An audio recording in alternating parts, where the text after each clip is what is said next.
সহকর্মীবৃন্দ, আসসালামু আলাইকুম। আপনারা কিভাবে সেকেন্ডারি সেলসটা সিস্টেমে ইনপুট করবেন সেটা দেখাচ্ছি।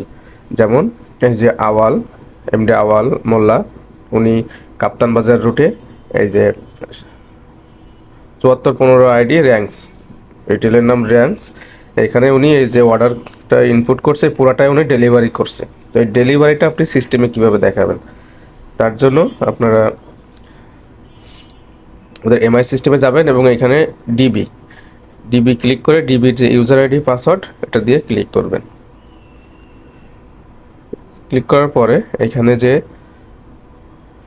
সেলস অর্ডার এখানে ক্লিক করবেন। এখানে ক্লিক করার পরে এখানে ডেট রেঞ্জ দিয়ে নেবেন, যেহেতু আমার আজকের অর্ডার ডেলিভারি করতে হবে সেহেতু এখানে আমার আজকের ডেট আছে, এখানে ডেলিভারি স্ট্যাটাসে ক্লিক করলাম। ক্লিক করার পরে এখানে রুটটা সিলেক্ট করতে হবে, সিলেক্ট রুট, এই যে কাপ্তান বাজার, আজকে এটি কাপ্তান বাজার, এখানে পেন্ডিং, পেন্ডিং স্ট্যাটাস।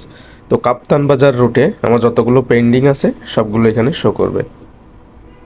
তো এখানে দেখেন এই যে Kaptan Bazar route, SR name, outlet ID, outlet name, total এখানে চলে আসছে কি অর্ডার করছে। তো এখানে select DSR, select DSR electric gallery select করে নেবেন, তারপর এখানে ডেলিভারিতে ক্লিক দিবেন।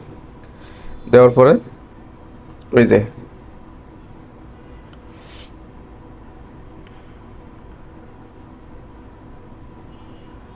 ডেলিভারি কোয়ান্টিটি, মানে আমার আপনি যেটা অর্ডার করছেন সিস্টেমে এটা সেখানে শো করবে।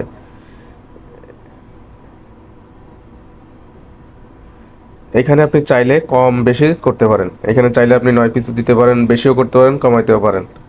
হ্যাঁ, সেক্ষেত্রে কিন্তু আপনার স্টক থাকতে হবে। যেমন এখানে 10 পিস, ডিবি স্টক আছে 20 পিস, এখানে 10 পিস ডেলিভারি, এখানে ডিবি স্টক আছে 121 পিস। তার মানে এটা ডেলিভারি করা যাবে। যদি এখানে স্টক কম থাকে এবং ডেলিভারি কোয়ান্টিটি বেশি থাকে তাহলে কিন্তু সেটা ডেলিভারি হবে না।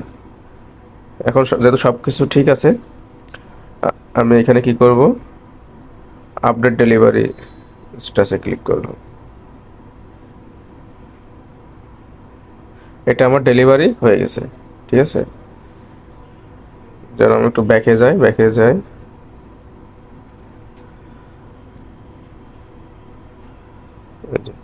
Delivery status